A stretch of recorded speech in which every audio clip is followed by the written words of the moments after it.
අයිබෝවන් ඔයගොල්ලෝ හැමෝටම තවත් ඉතින් ඔන්න අලුත් සුන්දර දවසක්. අලුත් දවසක් අලුත් මොහොතක්.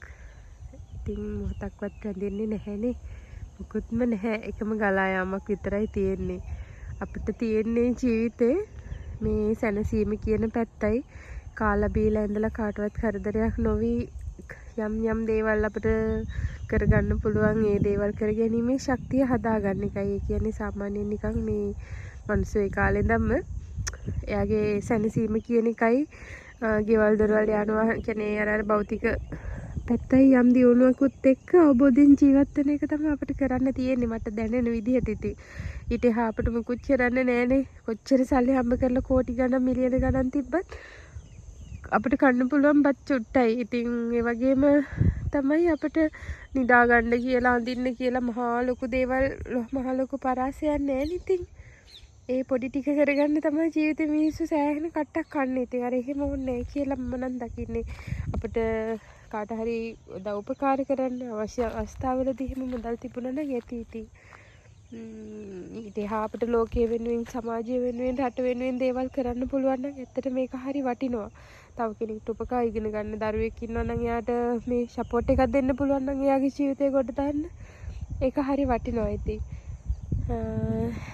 ඒ හැම චේතනාවක්ම පෙරදරි කරගෙන තමයි මම රස්සා වෙන ටයිම් වෙලා හයි එඩියුකේෂන් වලට ටයිම් වෙලා මේ පැත්ත තෝරගත්තේ. නිදහසේ සැනසීමත් එක්ක කොහොමද මම මගේ ජීවිතේ ගලපගන්නේ කියන එක. ඉතින් දහස් පෙතියත් ඔන්න මුර දෙකක් කපලා විකුණුවා. මේ ආයෙත් ඉතින් මේ මල් පිපිලා මේවා අපිට ආයෙත් මේ තව ආයෙත් කඩන්න පුළුවන්. සාමාන්‍ය දවස් දෙකකට සැරයක් දවසක් කැරි දවසක් අපිට මල් කඩන්න පුළුවන්. මම චුට්ටක් අත්හදා බලන්නත් එක්ක වගේ තමයි මල් හැදුවේ. කොහොමද මේ බිමේ හරියනවද මොකද්ද කොහොමද පසුබිම කියලා දැනගන්න.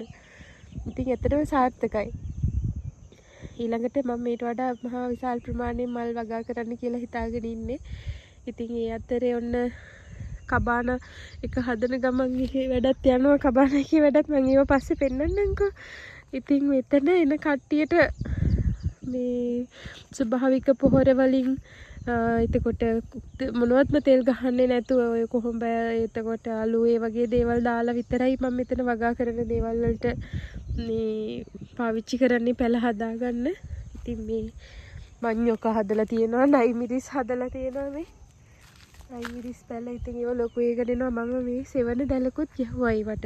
අවු චුට්ටක් වැඩිනේ, හුලඟත් වැඩි. ඉතින් අර ගස් වලට පොඩ්ඩක් මේ හෙවන තියෙන සමහර පැල තියෙනවා. ඒවට හෙවන ඕනේ.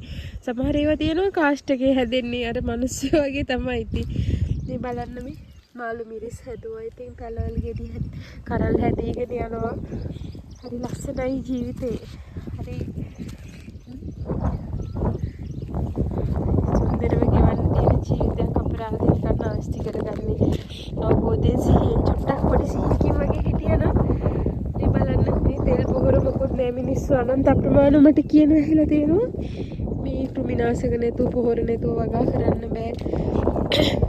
මේ පොහොර නතර කරන කාලේ ප්‍රශ්නාවනේ. මම නම් ඒවට එකඟයි. මොකද පොහොර මේ කෘත්‍රිම පොහොර අවශ්‍ය නැහැ. අපේ ඉස්සර කාලේ මිනිස්සු වගා කරා. ඉතින් මේ පස හුරු වුණා.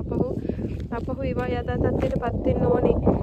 හොඳ පෝෂ්‍යදායී ආහාර වේලක් දරුවෙක්ට මිනිස්සෙක්ට ජීවිතේ කන්න බොන්න තියනවා නම් හරි වටිනවා. ඉතින් මේ දොටු ගස්වලත් ගෙඩි හැදිලා මේ බලන්න කිසිම දෙයක් නැහැ. නිකන් වතුරයි කොම්පෝස්ට් ටිකකුයි විතරයි දැම්මේ. ඉතින් ඒවා ස්වභාවිකවම හැදීගෙන යනවා. අපිට තියෙන්නේ නිකන් බලාගෙන ඉන්න විතරයි. දැන් කාලේ මිනිස්සුන්ට මේ දුවන දිවිල්ලත් එක්ක ලොකු ප්‍රවාහයක දිවිල්ලක් එක්ක ඉන්න නිසා හිතන්න දකින්න නිදහසේ තේ එකක් බොන්නවත් වෙලාවක් නැහැනේ. ඉතින් අපි ඒකට වෙලාව හදා ගන්න ඕනේ.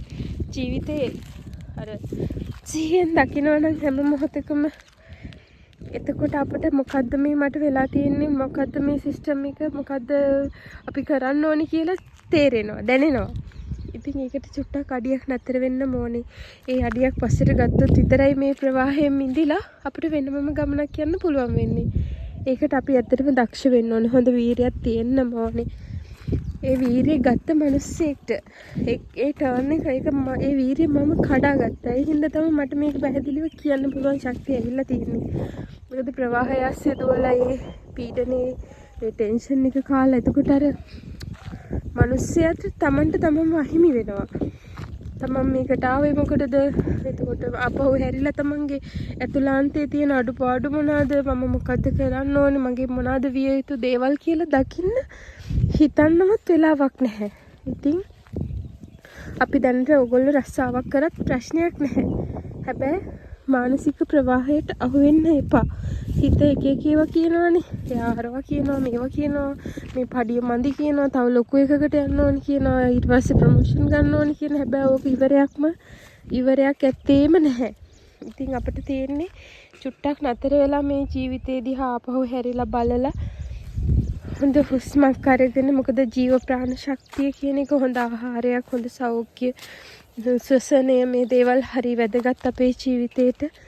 මිනිස්සෙක් විදිහට මේ ලෝකෙට ඇවිල්ලා අපිට අනිත් අය වෙනුවෙන් නෙමෙයි තමන් වෙනුවෙන් හරි තමන් මොකටද ආවේ මේ අවබෝධය කියන්නේ මොකද්ද බලන්න. දැන් අවුරුදු 2000 ගානකට ඒ ඉහතදී යම් මත ඉදිරිපත් කරපු දේවල් මම අපේ පොත් ඇතුලේ අපි ඉගෙනගෙන යනවා. හැබැයි අලුතෙන් දේවල් බිහි වෙලා නැහැ මෑත කාලේනව. ඒකට හේතුව මිනිස්සු මහා දිවිල්ලක ඉන්න නිසා. ඉතින් අපි ඒවා තේරුම් අරගෙන අපේ ඊළඟ පරම්පරාව අපි අලුත් විදිහකට නව මානයකින් හදන්න ඕනේ. මේක යන මේ සිස්ටම් එක චේන්ජ් කරන්න ඕනේ ඇත්තටම. එහෙම නොවුනොත් එහෙම රටක් ජාතියක් විදිහට ලෝකයක් විදිහට මිනිස්සුන්ට මේ අපිට ලොකු දුරක් යන්න බෑ. මේක අල්ලගෙන යන්න හරි අමාරුයි. ඉතින් ඒ නිසා අවබෝධයෙන් සිහියෙන් වැඩ කරමු. ජීවිතේ හැම මොහොතක්ම සතුටින් ආනන්දයෙන් පිරිපුන් බවින් ගෙවන්න අපි දක්ෂ වෙන්න ඕනේ. ඒකට හොඳ කැපැසිටි එකක් හොඳ හැදෙන්න ඕනේ. ඇත්තට මේක මහා වේගින් හැදෙන්නේ නැහැ. අපි අපේ පැත්තට තමන්ගේ පැත්තට හැරිලා තමන්ගේ ඒ හයි වයිබ්‍රේෂන් එක කොහොමද කියන්නේ වයිබ්‍රේෂන් එක ඇත්තටම තමා තුළින් නිකුත් වෙන එක තමන්ට දැනෙනවා. මේ මොහොතේ ඉන්න ස්වභාවයත් එක්ක මගෙන් එළියට නිකුත් වෙන්නේ මොන වගේ ස්වභාවයක්ද කියන එක තමන්ටම දැනෙනවා. ඒක පොසිටිව් සුබවාදී තමන්ටත් අන් අයටත් යහපත් එකක් නිකුත් කරන්න අපි දක්ෂ වෙන්න ඕනේ. ඉතින් හොඳ අවබෝධයෙන් සිහියෙන් ඔයගොල්ලොත් සතුටින් ඉන්න.